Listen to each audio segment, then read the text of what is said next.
Everyone needs therapy. Everyone does need therapy. This is Renee, And this is Irina, and you're listening to Honey, I'm Healing. Okay, I need updates. Where the heck were you last night? I don't know where I was last night, actually. I traveled to a different dimension of my childhood of repressed memories of my brothers watching WWE on TV. Yeah. And then I went to a show that's like the underdog league of WWE, like all the people who like try to get into there. And they're legit were like at one point six men fighting each other, including security.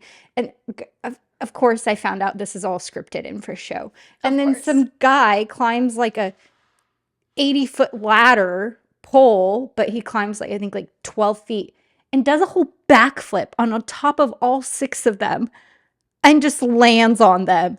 It was chaotic. It was wild. There were half naked men. At one point, there were like two half naked girls wrestling each other. That was brutal. Yeah, Matt had a blast.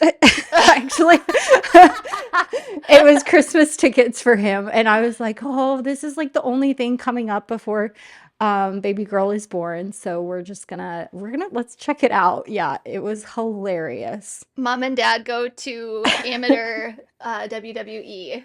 Yeah, I Uh, recommend it. Do it. It's hilarious. my brother-in-law is really into WWE and like you're right, it is scripted, but uh yeah, But not that's all the just way. Like they're actually getting hurt. well, to be completely honest, like I would have never guessed that Matt would enjoy that. So that's a new side of him that I get to see, and that's exciting. Well, yeah, yeah. I think it's that childhood of him that really enjoyed it, the Well, inner yeah. child. Yeah. You both got to live in your inner child a little bit last night. Yeah. Oh, that was funny. That's what we talked about. We were like, wow, it's like we got to meet each other as kids a little bit. That's hilarious. Oh. Yeah. So that was our big masculine testosterone filled night. Yeah, I saw Instagram stories and was like, I would have never, like, of all of the places that Irina could have gone, that is probably the last place. That or like a NASCAR, I think. But Yeah. although, like, I could probably see you at a NASCAR before I would at a WWE. Something I have not done yet. Yet being the keyword. You're an F1 girly because that's much more posh. Oh, But it's funny. I have an F1 t-shirt you, I and love it. What team? I don't know. Oh, okay. It just says F1. I didn't know there Oh, were teams. yeah. There's like Alfa Romeo, there's Ferrari, Mercedes, See, Red you're an Bull. F1 girly. Well, not really. I just watched the Drive to Survive show when it was all that was on Netflix, when it was that and Tiger King back in the trenches of 2020. So Oh, yeah, I don't know what that is. it's a pretty good show, but Okay. I will probably not check it out. that's okay. You have a t shirt, and that's all that matters. Oh, yeah. Speaking of masculine testosterone, let's get into estrogen. Yeah, I'm super here for that. Okay. So today we're gonna be finishing up part one of the new rules by Margarita Nazarenko. So if you haven't checked out our previous two parts, go ahead and stop here and go listen to those. But for those Mhm. of you who have listened, we are going to be recapping rules 5 through 7. Mhm. So, rule number 5, act confident, be confident. So she said that the qualities to help you become more confident are growth, self acceptance, showing up, and vulnerability. And she says, if Mhm. you cannot trust yourself to show up for you, how can you be confident? Mhm. Yeah, my big takeaway from her in Rule 5 was confident people act, not react. They don't allow emotions to be a part of the reaction. And I really, really like this. I feel like in general, when you have less of an emotional reaction um, to conflict, really, like happy moments call for a lot of, emotional reactions, but like in conflict specifically, when a woman can speak without emotions, I feel like they are so much more respected. And what they have to say is so much more respected, especially like in the workplace, in politics, in relationships with men, for sure. I feel like way more respected and heard when my emotions don't take over. For sure. But I think it's such a foreign concept for me because I'm such a highly emotional person. And I think there's space to have emotion in the context of having this act confident, be confident. I started to go down this rabbit hole of trying to find science that backed up this rule based on kind of how, like, based off of nothing else other than the concept by Bessel van der Kolk, The Body Keeps a Score, but that your brain can't perceive the difference between real and imaginative or like hypothetical circumstances. So the way that I viewed In a that, trauma response? right? Yes, Yeah. but I was kind of, I had this inclination that maybe the same could be true for any kind of trait that you're trying to embody. So with confidence, like Margarita's saying, if we act confident, we will inherently become more confident. Mhm. And there's this CBT, which is cognitive behavioral therapy Mhm. thing called behavioral activation. And what that basically is doing is the more that you activate that behavior, the more situations you'll find yourself in that will give you positive experiences that Yeah. reinforce that. So, um, in a way, it's kind of like the law of attraction. And Mhm. um, one other thing that I found, this is kind of unrelated, but Dr. Ilona Jarabek, I found an article by her saying the difference between inner confidence and outer confidence.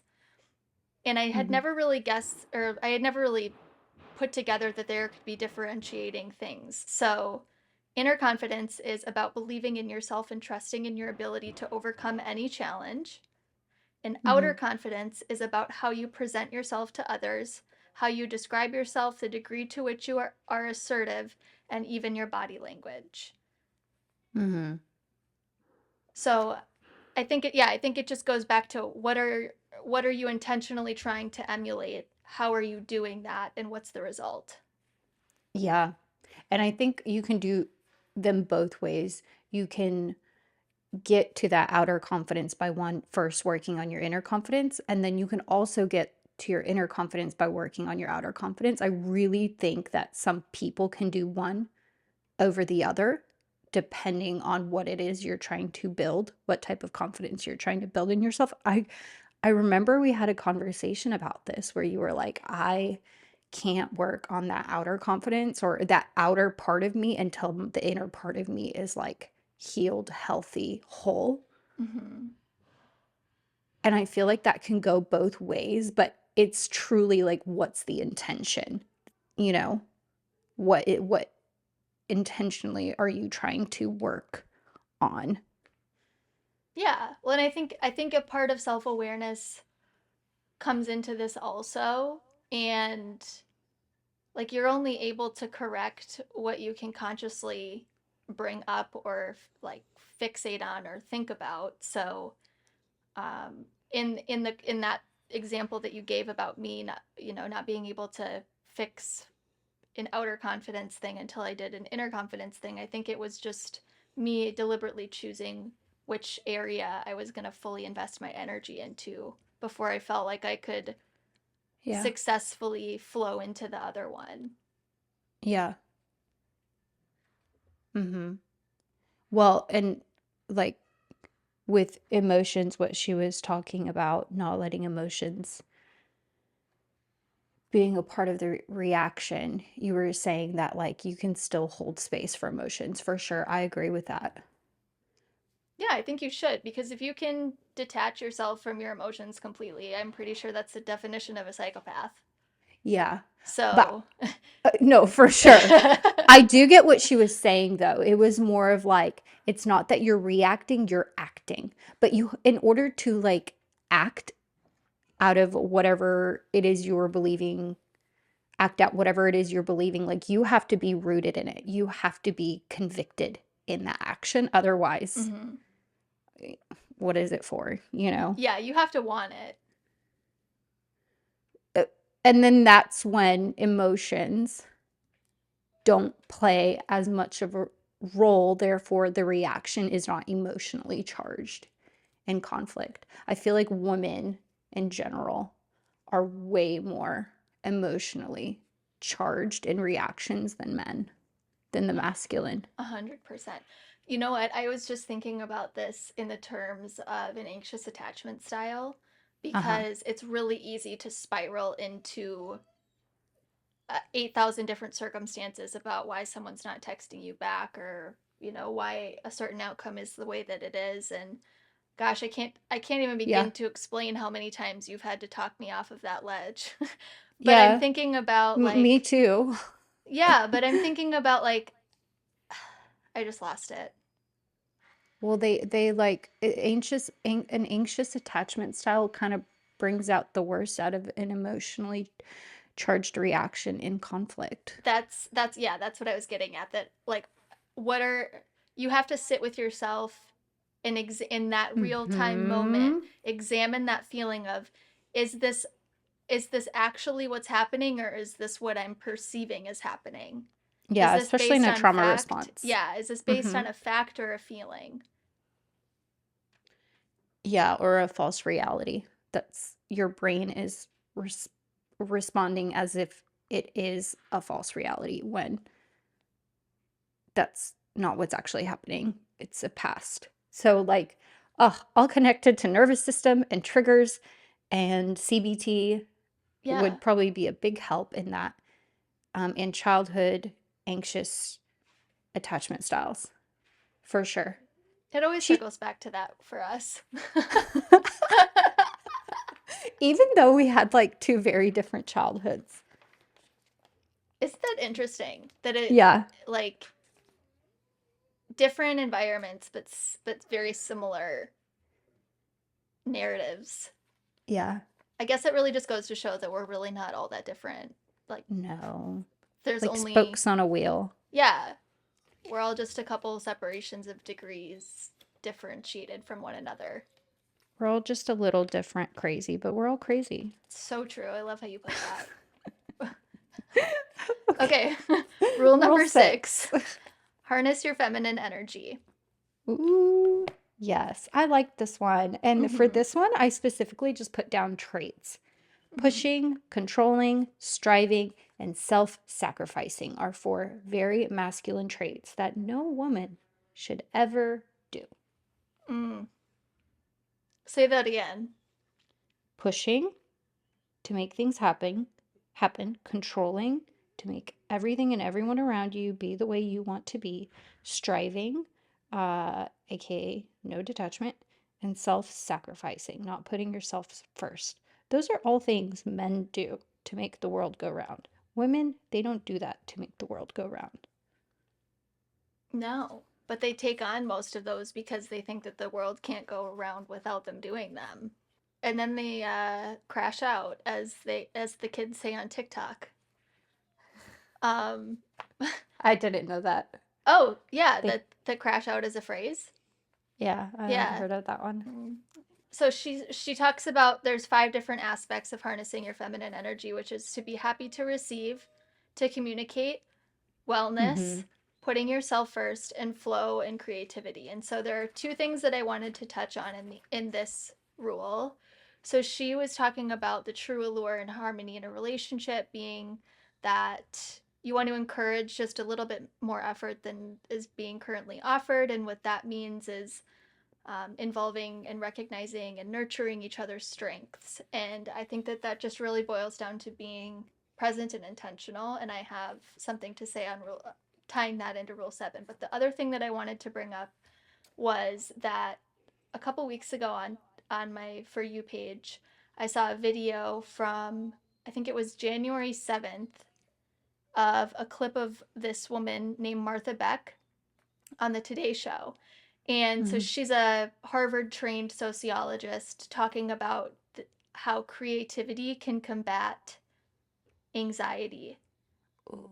and how creativity and anxiety can't coexist. And I know that neurologically that gratitude and anxiety cannot coexist either. So it's really like where your Oh, thoughts what a go, your great energy connection. flows. Yeah, so Yeah. Martha Beck says by engaging in a creativity spiral, we enact a process that not only shuts down anxiety but leads to innovative problem solving, a sense of meaning and purpose, and joyful, intimate connection with others. Or our project. Yeah. And then I love that. yeah. And then Margarita says work should serve as a conduit for our creativity. If you want to be in your feminine, enhancing and nurturing our own innate need to create, regardless of our day jobs. Creating is a very vital aspect of being feminine. Mm-hmm. And I think it is because we are more, I'll say it, I think we're more inclined to anxiety. At Mm-hmm. least we probably go there easier because we are the gender that feels more, or goes to feelings more, I should Yeah. say. Uh, so yeah, I think that being able to create is kind of that way of, it's that nod to our biological sense of taking us out of anxiety or fear or whatever's holding us back, and allowing creativity to push us into a healthy space. Yeah. I wish our society would guide like nat and I feel like others do. Like I feel like in Denmark, you would know, like other Scandinavian countries, even Australia, European countries, especially Eastern European for sure, like women are guided to um, be more open to creative roles or servitude, like just things in life. Being a mom, Yeah, we're a homemaker. our bodies are literally designed to create new life. It is built into our It is, biology. yes, it's like our cycle is a Yes. completely different from a Yep. man's daily cycle. And here, our society does not support that for women. Um, and I feel like that's why it is so common to see the boss babe striver independent girl and like she yeah, this is all leading into 7, but Mm-hmm. um I love how you said about the connection with create being creative and gratitude, Mm-hmm. how they both cancel out anxiety. And Mm-hmm. I feel like even just being creative is a physical symptom of gratitude. Like I know the happiest, most wholesome times in my life, clear headspace, clear mind, is when I have also been the most creative in my life. And the times I have lacked creativity is because I was single mom, more masculine traits, striving, providing, having to do, the job of a man too. So, no space for creativity there. Well, yeah, I think it boils down to what is play, because men have a different version of play, or you Yeah. know, whatever that looks like for them. But WWE. yeah, exactly. Or like, just the Hmm. dynamics between men and play is very different than how a woman would see play. And I mean, even between women, it's different. But creativity and creating doesn't have to mean going to Hobby Lobby and No, for sure. Yeah. dropping $100 on yarn like I do, but it's um, creating can look like, I don't know, it can look like anything, but I think it's Yeah. it's important to do it. And I think that that's ultimately what fosters growth because you're able to step into a new dimension of yourself and of what you're capable of, and it allows you to keep one foot in the present but allows you to drift off into somewhere else also. And I think that that's kind Hmm. of, I think it in turn is just a really grounding activity. Yeah. That I think is led by the feminine. And that doesn't mean that like men who are creative are Oh yeah. more feminine, but like that is drawn out and it's a talent, it's a skill, it's like you can lean into either or. Yeah. Like so, but I believe it's a natural part of being a, a woman when leaning into feminine. People are called to create regardless of what your gender is, but I think that a female creating looks different than a male creating, and we're not saying one is better than the other. We're just saying that it's a tool to help women, females, uh, flow into a more feminine energy in receiving and just Hmm. embracing Yeah. softness. Yeah. Yeah. And all the traits. Yeah.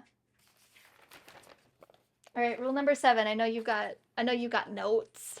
Well, so this goes into part two, really. And this is where she gets into talking about relationships Mm-hmm. and mm, how men are involved in our feminine coming out, right? So, rule number 7, do you remember the name of the rule? I didn't write Yes, that down. it's okay to want and need a man. Yeah, that one. The title speaks for itself. Yeah. Like, I love love men. I You love really man. You love man. Oh, I love my dad. I love me raising a little gentleman, gentleman, and then I love my man. But like I love what men can do because they can do so much that takes the pressure off of the feminine. Um, she said this specifically. There's a magic to being a woman that you can bring that they cannot. And I love that. And there's a Yeah. magic that they can bring that we cannot. The beginning of that sentence was, the one thing a man needs in his life that he can't get himself is femininity. It's womanhood. He can cook for himself, he can order things, he can clean. It's not about servitude. And Yeah. I have been thinking about that for the last week, just because she's right. There's men can clean for themselves, they can lay out their own clothes, they can go shopping for themselves, and they should. Um, they're their own person, and I do think she says the biggest killer in long-term relationships is trying to reparent a husband or a partner. He's already been parented, it's done. He's a grown man, so stop treating him like a child. And nurturing versus mothering is one of the biggest takeaways that I have had out of all of this, because there's such a stark difference between the two of them. And what I found is that nurturing implies providing support, encouragement, and a safe space for growth, and Hmm. mothering often signifies taking on an overly controlling or patronizing role, essentially treating your partner like a child, even undermining their autonomy, and creating an unbalanced power dynamic within the relationship. Yeah. Yeah, we don't do that. We don't do No, that here.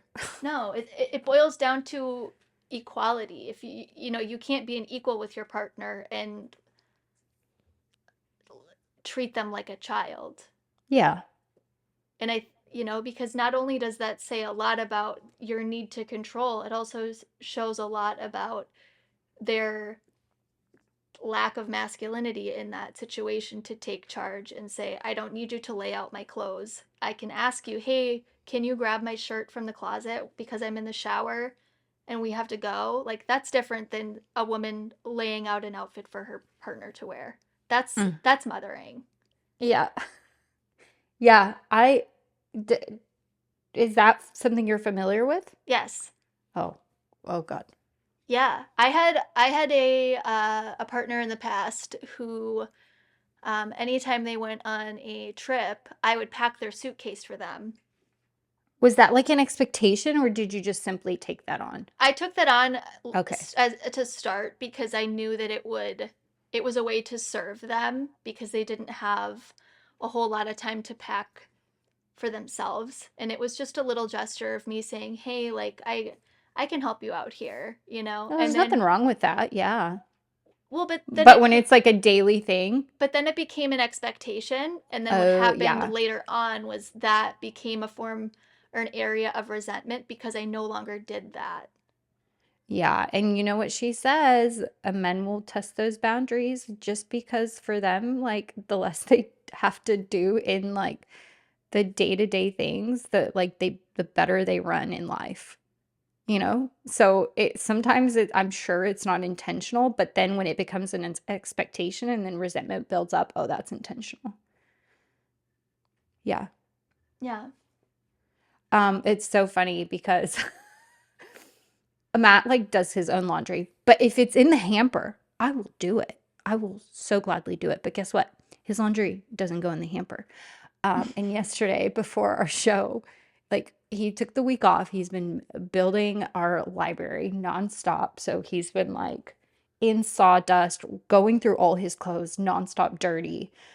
He was like, "Hey, do you know if I have any clean underwear?" And I'm like, "Oh, well, you do. Like, you will if they're in the hamper." And he just looks at me and laughs. I'm like, we have a hot tub, and he always like will get undressed downstairs in the bathroom just to go into the hot tub. And I'm like, I know you've got like 5 pairs in the downstairs bathroom. If you put them in the hamper, they'll be clean. And so, you know what? He doesn't expect that. He literally was like, "Hey, do you mind grabbing them and washing them for me so that I have a pair before we go? Like, and a clean pair before we go." And I was like, "Yeah, for sure." Like, no resentment there to doing it, no resentment from his end of why I didn't do it because he knows if he wants clean clothes done for him, they have to go in the hamper. Well, yeah, that's Otherwise, like, he does his own laundry. well, yeah. I mean, every relationship looks different, and But like I will say really quick, if I am on my way to do laundry and I'm passing his dirty clothes that are on the floor, I'll pick them up. And it's not like, oh my gosh, here I am picking up his clothes, but like no, if it's not on the way and like no, like he I feel like that's mothering. you doing his laundry when he asks you to, or in specific circumstances, is you providing support, which is nurturing. Yeah. The difference between I think our circumstances was that Oh mine yeah, I became agree. mine became this person isn't capable of doing it, therefore I must do it. And it Oh was, yeah. and then that took on me, you know, spiraling into every kind of anticipated need that they'll have. And that was a mental load that I didn't need to take on. No. Uh, but I think a lot, and that's a hard thing to cross too, because as somebody that like I genuinely see myself as someone who has a skill of anticipating the needs of others. It's a really fine line of Mm-hmm. using that for good or like letting that destroy you. Mm-hmm. And I think that, yeah, so you have to be really careful about, am I treating my partner as an equal while I'm supporting them? Or am I doing Yeah. this because I think that they're incapable of doing it? Yeah, and I'd say it even goes as far back as like a survival skill is in childhood. Yeah, I mean, it all boils down to childhood. It was one of our first episodes. This is like one of our first topics was Yeah. healing your inner child. So, Yeah, because how much did you take on of even if it was emotional needs and not like doing, your parents' laundry, even if it was their needs in any other capacity, that transfers into taking care of other people's needs that they should be fulfilling on their own. Yeah, well, and that just creates a codependent situation too, and we don't need that, Yeah. you know? I really do love this topic of like not, I know she has a whole rule on it, but I could talk about it all day, like not mothering um each other and treating each other as equals. And I have so many funny stories for stuff like this because, well, one, I wanted to say before I get into my funny story, when I had Lockie's baby shower, our heat went out that morning, and it was like the first week of January. It was freezing in our house, and everyone was going to be here in like 3 hours, and our heat went out in the middle of the night. And so Matt ran to Walmart and bought like 15 space heaters and put them all over the house because everyone was going to come over and be cold. So he went and did that, comes home, does all that, sets it up, and that kind of derailed things for me because it was freezing and here I am setting up and making food and decorations, whatever. And it was like a brunch event. Mm-hmm. So, anyways, it's like 10 minutes until people get there. And I'm like, hey, I need help. Like, can you help me set up and stuff? Like, literally just really quick. He's like, yeah, yeah, yeah, I'm coming. I'm coming to help.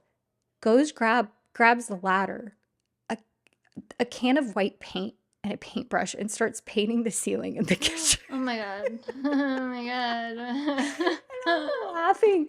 Like me and my friends, we were actually laughing so hard. I'm like, are you kidding me? I meant like, can you take the platters of food and put them on the table? Like it was so funny. But I thought of this story because she talks about like what is important to them is based out of their masculine traits. What's important to us based off of our female traits. And so they do things very differently than we do because they see certain things as way more important than we do. Like, so I think about that story because I'm like, for him, the most important thing was our ceiling. In that moment, like, clearly that was not the most important thing to me at all.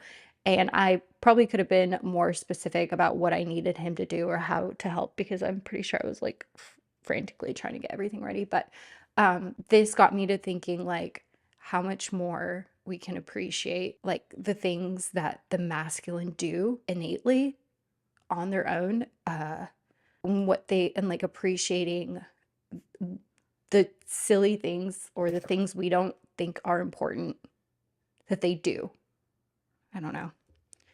Well, it goes both ways. So Margarita says, women want to feel loved for being, not doing. And men want to feel loved for doing, not being. The crux of the matter lies in the nature of the adoration being offered. So I'm sure that Matt was like, she's gonna love that I'm painting the ceiling because That's a more important. Yeah. because it creates a polished look, and I know that like presentation is very important to her. I mean, I'm not trying to project for him, I'm just trying to make up some kind of No, trash, you're literally spot on. but like, whereas presentation for you in that moment looked like, hey, I need these platters on the island stat. Like, no one's going to be looking up at the ceiling when there's food and space heaters around. There's a lot of stimulation going on here. That's where my brain would have gone, but I'm also a woman. But I think that she's so right in saying that women want to feel love for being, not doing. But we Yeah. are innately doers also. Yeah. Yeah, but like but that's not where we want to be valued in, you know? Right. Well, yeah, because doing and receiving are exact opposites. Mhm. Yeah, that really made me like just like ponder on like, oh, what little things can I celebrate about the masculine that like I don't deem as important, but they do. Because if you think about it, why the heck does he not think it's important to put stuff in the hamper? I don't know why that's like a man thing. Probably not in your, I don't know if that's something you're familiar with, but I Uh, have never. I mean, yeah, I've been well versed in that. I mean, I don't know. I think it's because it's going to get done either way. so it doesn't Yeah, where exactly. which how it gets to the washing machine really isn't. But see, too, I feel like for females, and I don't know, like, I don't know if you're a clean freak like me, but like, that's super important. Oh no. There are some things where I'm super type B on, and that is one of So them. maybe it's because I grew up with a clean freak mom who we could not rest until everything was clean. And that's where that probably comes from. But, um, anyways, back to like celebrating the little differences. Like, I was trying to think of like what other little things do like, d- do like men like pride on doing that women or women are like why why is that so important, Well, like opening a um door for a woman.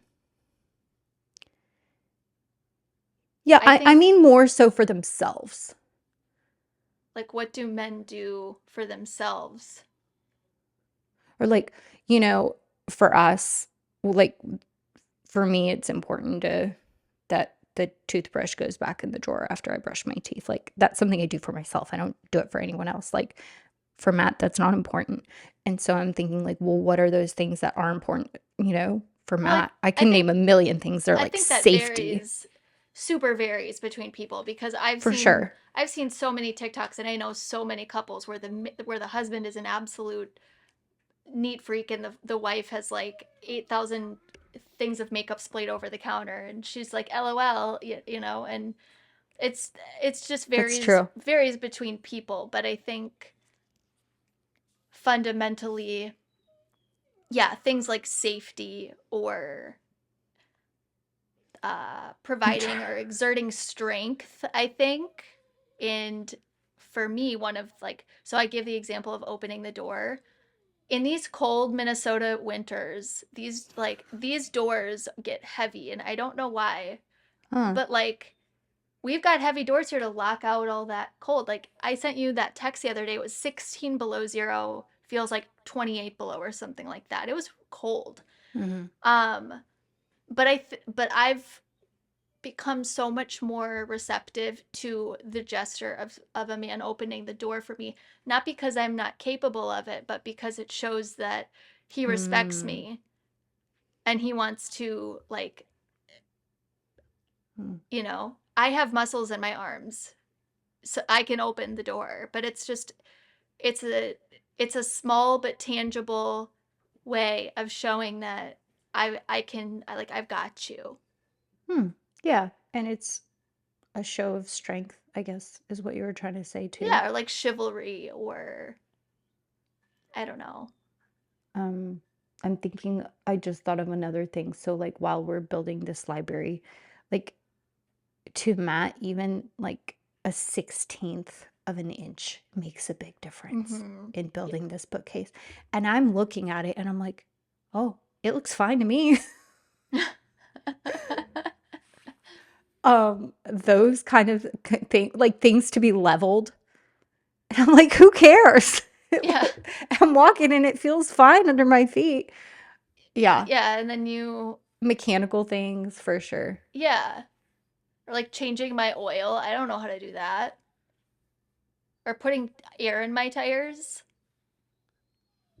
I'm really outing myself here, but I mean, like I don't No, know how to I'm just trying to find things that like I celebrate in the masculine. Like that was kind of my task today, is like, what can I celebrate about the masculine that I normally don't find important, but like, let's celebrate that because that's what makes them who they are, to allow us to be who we are. they're providers and doers. So they're Mhm.